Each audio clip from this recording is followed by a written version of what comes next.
अस्सलाम वालेकुम। आज के लेक्चर में हम इन्वेस्टमेंट के ऊपर बात करेंगे।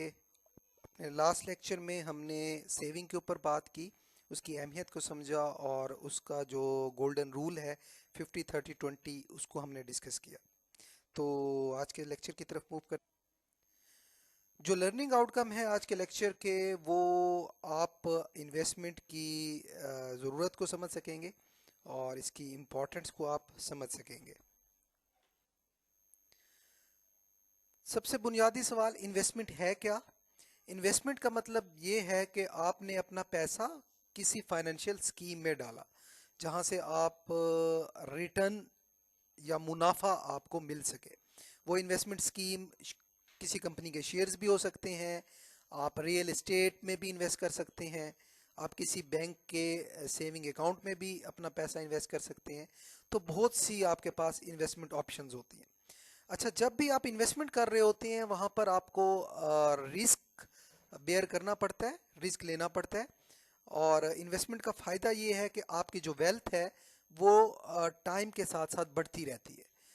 सिर्फ सेविंग अगर आप करेंगे तो आपकी वेल्थ टाइम के साथ साथ बढ़ेगी नहीं, जितना आपने जमा किया होगा वही पैसा रह जाएगा। लेकिन अगर आप चाहते हैं आपका पैसा बढ़े तो फिर आपको सेविंग के साथ साथ इन्वेस्टमेंट भी करनी पड़ेगी।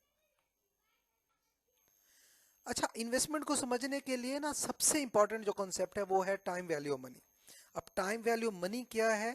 टाइम वैल्यू मनी का मतलब ये है कि आज जो आपके पास पैसा है उसकी वैल्यू ज्यादा है उस सेम अमाउंट के पैसे से जो आपको फ्यूचर में मिले, क्योंकि आज के पैसे से आप इन्वेस्ट करके रिटर्न जनरेट कर सकते हैं।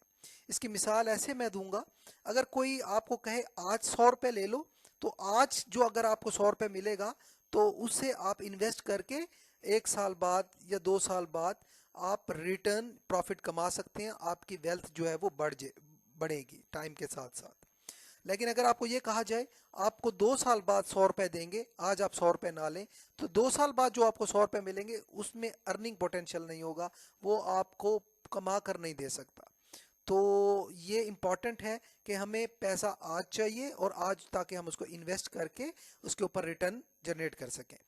फर्दर इसकी अगर मैं आपको एक सिंपल एग्जांपल दूं आपके अंडरस्टैंडिंग के लिए, आपने सोचा कि आपको एक कार चाहिए, मेरान कार आपने खरीदनी है या कोई भी कार आप खरीदना चाह रहे हैं। सपोज उसकी जो करंट प्राइस है वो 18 लाख है। तो आपने कहा 5 साल तक मैं ये पैसे जमा करूंगा, 5 साल बाद जाकर वो गाड़ी 18 लाख की ले लूंगा। तो आपने 5 साल पैसे जमा किए और जब आप वो गाड़ी लेने गए तो वो 18 लाख के बजाय अब 5 साल बाद 22 लाख की हो चुकी है। तो आप वो गाड़ी को नहीं खरीद सके। लेकिन अगर वो 5 साल आपने जो पैसे सेव किए थे उसको अगर आपने कहीं इन्वेस्ट किए होते, तो जब 5 साल बाद आप उस गाड़ी को लेने जाते तो आप बआसानी उस गाड़ी को खरीद लेते, बल्कि आपके पास कुछ वाफिर पैसे भी होते जिसको आप फर्दर खर्च कर सकते थे।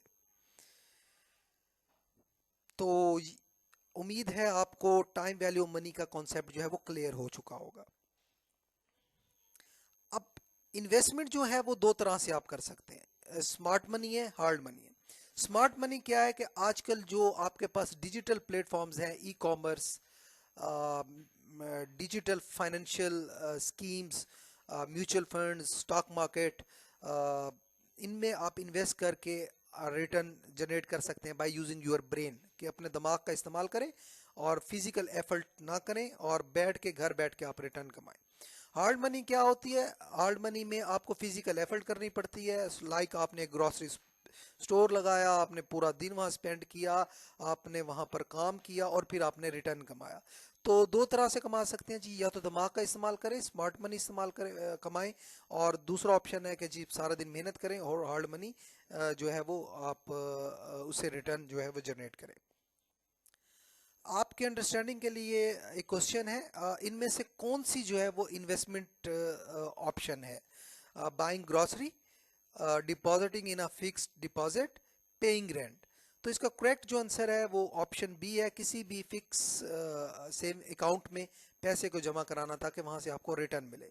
ग्रोसरी लेंगे तो कोई रिटर्न नहीं मिलेगा, आप रेंट आप पे कर रहे हैं तो कोई रिटर्न नहीं मिलेगा। तो इन्वेस्टमेंट का मतलब ये है वहां से आपको रिटर्न जनरेट हो।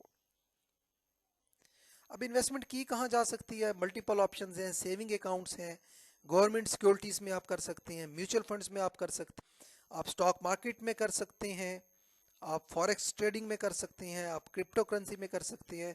तो बहुत सी मल्टीपल ऑप्शंस हैं, इनमें आप इन्वेस्ट कर सकते हैं। उम्मीद है आज आप इन्वेस्टमेंट को समझ चुके होंगे, इन्वेस्टमेंट की अहमियत को समझ चुके होंगे कि इन्वेस्टमेंट क्यों ज़रूरी है।